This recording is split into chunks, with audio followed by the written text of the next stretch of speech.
dengan NIM 233811204. Dan saya Nuriatul Fikriah dengan NIM 23381112024. Video ini dibuat untuk memenuhi UAS Strategi Pembelajaran Matematika yang diampu oleh Ibu Rani Widyastuti MPD. Di sini kita mengambil metode discovery learning dengan materi Teorema Pythagoras kelas 8 pada tingkat SMP. Metode discovery learning adalah proses untuk memahami suatu konsep dari materi secara aktif dan mandiri untuk kemudian diperoleh suatu kesimpulan.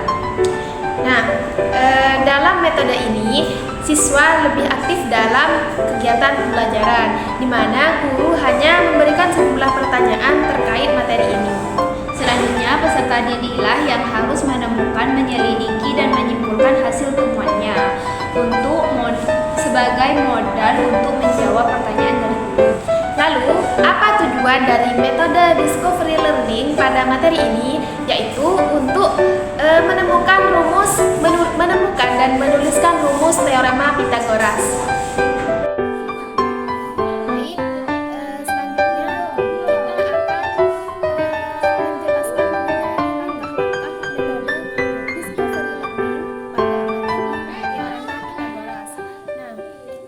Yang pertama yaitu saya akan menjelaskan mengenai kegiatan pendahuluan yang ada di skenario pembelajaran ini.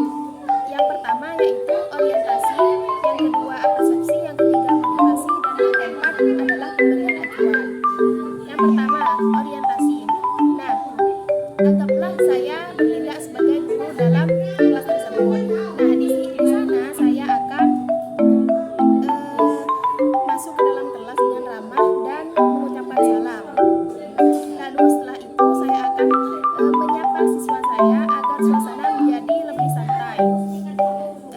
Setelah itu saya akan menyampaikan tujuan dari pembelajaran yang akan saya lakukan, yakni dalam konteks ini yaitu memahami konsep teorema Pythagoras.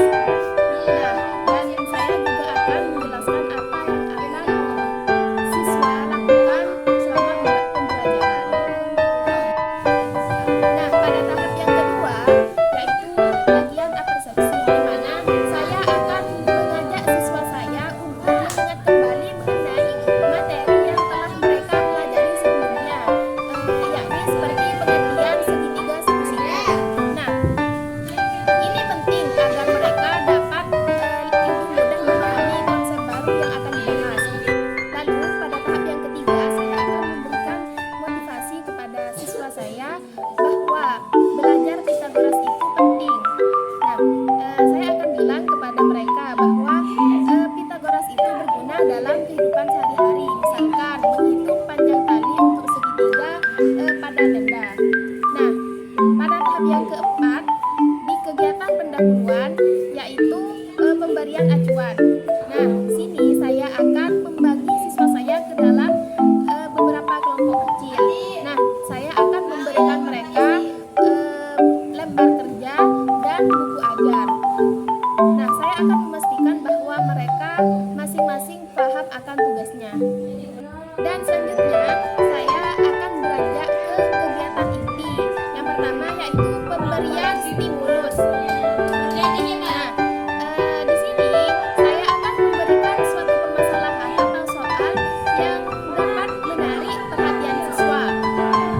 Dan tentunya materi yang suatu permasalahan yang saya bagikan ini relevan dengan materi, yaitu teorema Pythagoras. Nah, ini dilakukan agar dapat membangkitkan rasa ingin tahu siswa dan motivasi belajar mereka. Di sini saya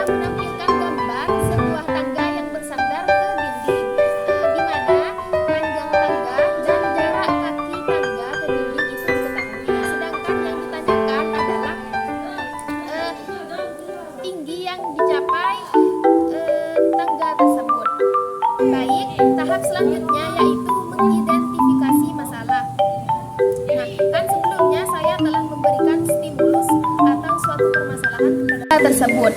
Baik, tahap selanjutnya yaitu mengidentifikasi masalah. Nah, kan sebelumnya saya telah memberikan stimulus atau suatu permasalahan kepada mereka. Nah, pada tahap mengidentifikasi masalah di sini, siswa akan mengidentifikasi sub masalah dan masalah utama yang terkait dengan stimulus yang diberikan. Yakni mereka akan mengidentifikasi informasi yang diketahui dari suatu permasalahan tersebut dan mereka akan mengidentifikasi juga hal yang ditanyakan dalam soal tersebut. Kelompok siswa tersebut akan mengidentifikasi bahwa yang diketahui adalah panjang tangga dan jarak kaki tangga ke dinding, di mana panjang tangga ini disebut hipotenusa dan jarak tangga ke dinding ini disebut salah satu sisi siku-siku. Nah, sedangkan informasi yang ditanyakan yaitu tinggi dinding atau bisa disebut sisi siku-siku segitiga yang lain. Langkah selanjutnya yaitu mengumpulkan data.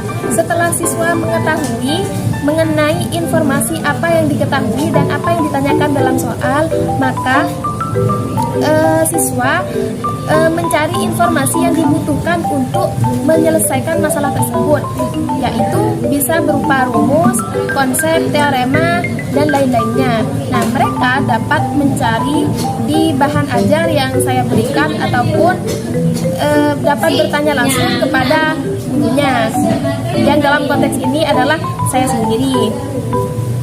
Nah, siswa akan mencari rumus yang dalam konteks ini yaitu rumus teorema Pythagoras, yakni A kuadrat plus B kuadrat sama dengan C kuadrat. Mengapa mengambil rumus teorema Pythagoras? Karena suatu permasalahan atau stimulus yang saya berikan tadi sesuai dengan rumus tersebut. Nah, siswa juga akan mencari mengenai definisi hipotenusa, segitiga siku-siku, dan sudut siku-siku maupun sisi siku-siku. Selanjutnya pada sintak keempat yaitu mengolah data, di mana siswa memproses informasi yang telah dikumpulkan untuk menyelesaikan masalah. Misalnya, siswa bisa menerapkan teorema Pythagoras yaitu A kuadrat plus B kuadrat sama dengan C kuadrat untuk menghitung tinggi dinding. Siswa bisa mengganti nilai yang sudah diketahui ke dalam rumus dan menghitung nilai yang belum diketahui. Selanjutnya pada sintak kelima yaitu memverifikasi data, di mana siswa mengecek kembali hasil pekerjaannya dan mengevaluasi penyelesaian yang digunakan. Seperti siswa bisa membandingkan hasil pekerjaannya dengan hasil pekerjaan kelompok lain dan mendiskusikan metode apa yang digunakan serta mengevaluasi terkait kesalahan dalam penghitungan. Yang terakhir pada kegiatan penutup yaitu refleksi dan penutup. Guru dan siswa menyimpulkan tentang teorema Pythagoras dan rumus yang berlaku pada segitiga siku-siku.